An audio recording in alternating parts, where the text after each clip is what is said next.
Welcome back to turn 3 of Concrete Hell. So, not a lot has happened in the last 2 turns. We're just kind of getting a feel for what Chap's up to, and we're just going to carry on doing that. I'm just going to press go. It's not an awful lot to explain. We'll see what Chap shoots at. This time, yep.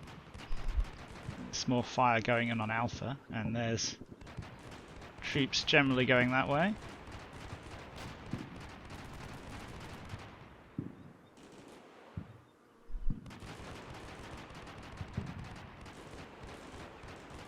Definitely trying to secure that flank off as well.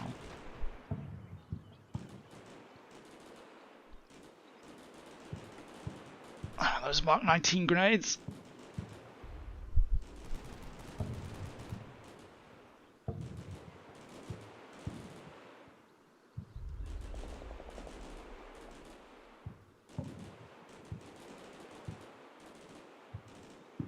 Well, it sounds like there's quite a lot of small arms fire as well, which is interesting.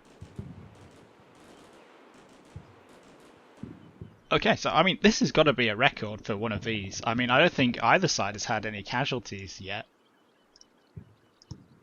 Let's go back. So,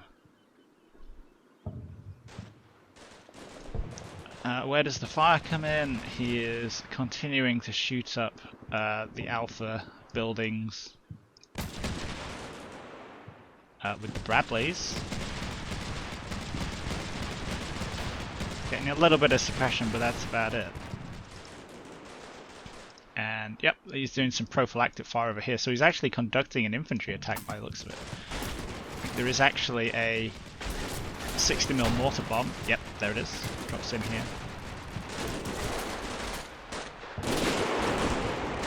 Oh yeah, that's another MG team.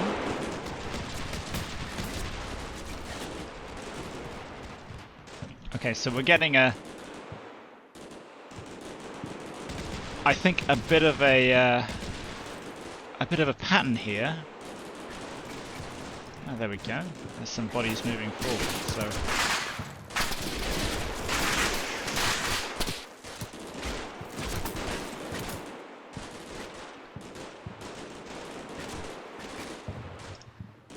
So he is definitely doing a bit of fire movement down this flank, and he's tied in. So that's a whole fire team, probably, because that's 2 guys, but the icon's all the way over here on the left. So there must be, you know, the icon is always over the center, so there's somebody else over there. And there was like another team there, so yeah. So obviously he's very interested in this position, and he's quite worried about it, about me being here. So obviously I think we got some more evidence that he's angling in for an attack on Alpha.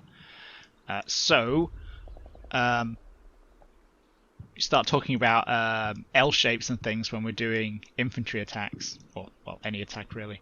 If he has a base of fire here, let's turn that back on so we can see a little bit better. Base of fire here to shoot up Alpha, and then he can move the infantry in this way. There's more base of fire over here as well.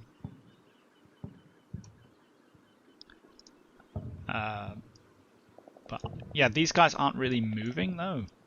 And we got a spot down here. This guy, he's just there. So you know, this is he's setting the conditions for attacking Alpha. That's what it kind of looks like to me.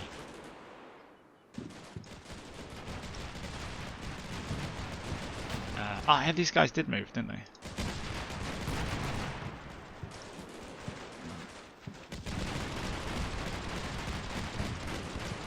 Where are they going? I think they're just going further along the stream bank there. Unless that was a... Put the night vision on.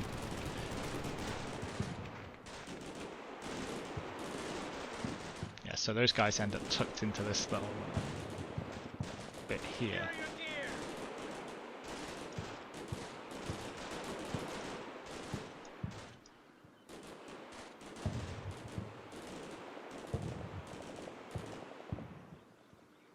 Yeah, so definitely looks like he's lining up for an attack on Alpha.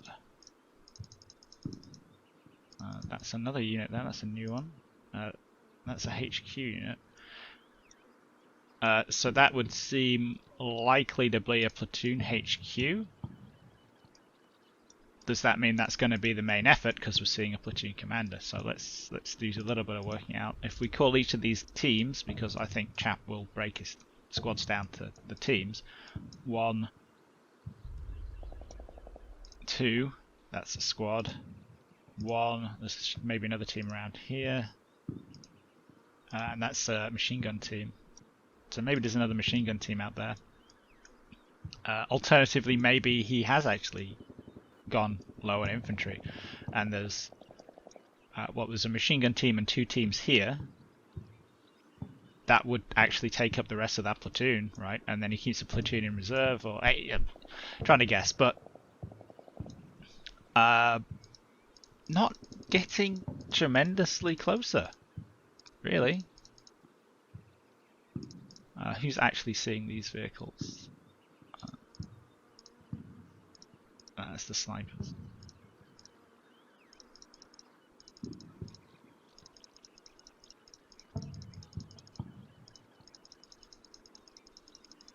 So yeah, I feel like this might be another tactical waiting incident. Another bit of tactical waiting to happen. Maybe because I'm not sure there's really that much. He can use his ammo up, and he can use time up. That's fine. The high risk, high reward of him punching down here is still covered off by the AT-13s. Okay, so they can't really see anything right now, but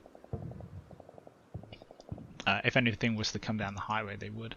And it's getting lighter all the time because it's a dawn mission. So, yeah, I'm not particularly feeling a need to do anything.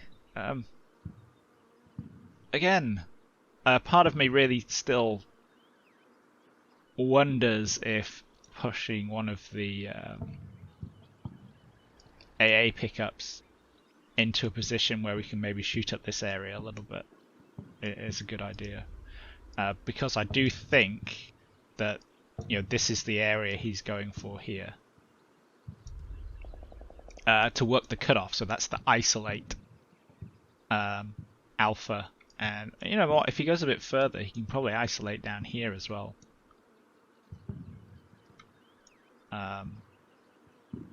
Maybe, let's see. Where's that wall at the back of...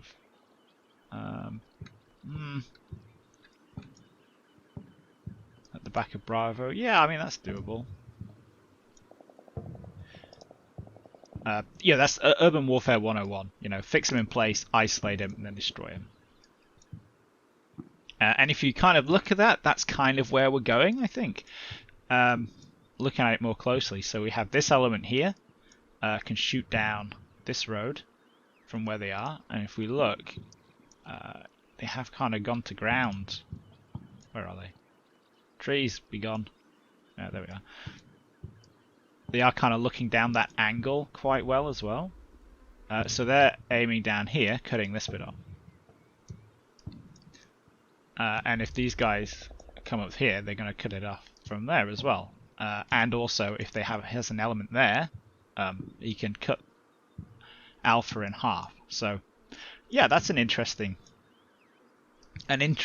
possibility there. Of course, he could come out with other stuff. We're only 3 turns in. But in these cases, I have 2nd Platoon here in the Bravo compound. And they can probably not do too bad a job of getting across here. I really should have brought a breach team to blow through the walls.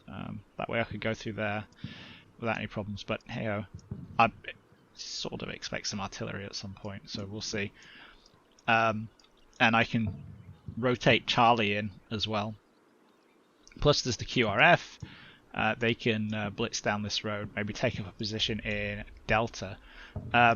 Again, I'm not that interested in stopping him purely to stop him taking the objectives. I want to fix him in place so that I can mortar him. I might have to double check how long I will actually get out of the mortars. Because I'll need that dropping. I want to use all the mortar ammo before the end of the game, essentially. So yeah, if he wants to go into alpha, that's fine. I can live with that. This gap here, can we get across? Yeah, so second platoon could move across and occupy this side of this compound as well. And I think we probably could do that without too many casualties as well. I mean, it might be a little bit exposed going that way, but a bit of smoke.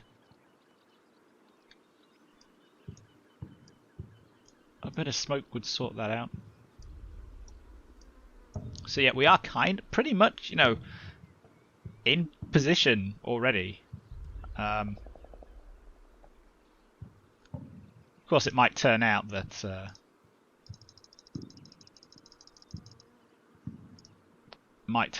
Chap is a lot closer than he seems already. That's a possibility. I certainly would be trying to shoot these walls up with the cannons and the grenade launchers he's got on his vehicles, but you know, we'll see. Orders. Let's pop these guys to hide just to make life a little bit easier. That RPG team is still kind of waiting on the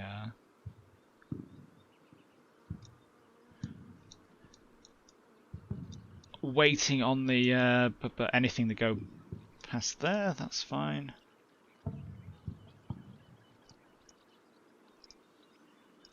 Let's just check, where can I put?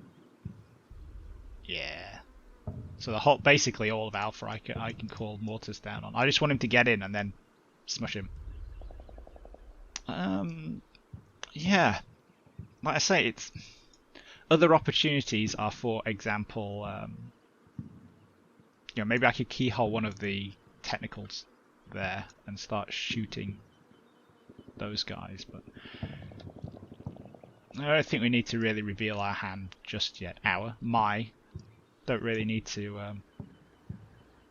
give Chap any signals just yet. Again, it's that I really feel like I should be doing something right now. But also, because his force is infantry based, I will get 1 or 2 turns worth of warning when he tries to do stuff. That's just how that's going to work.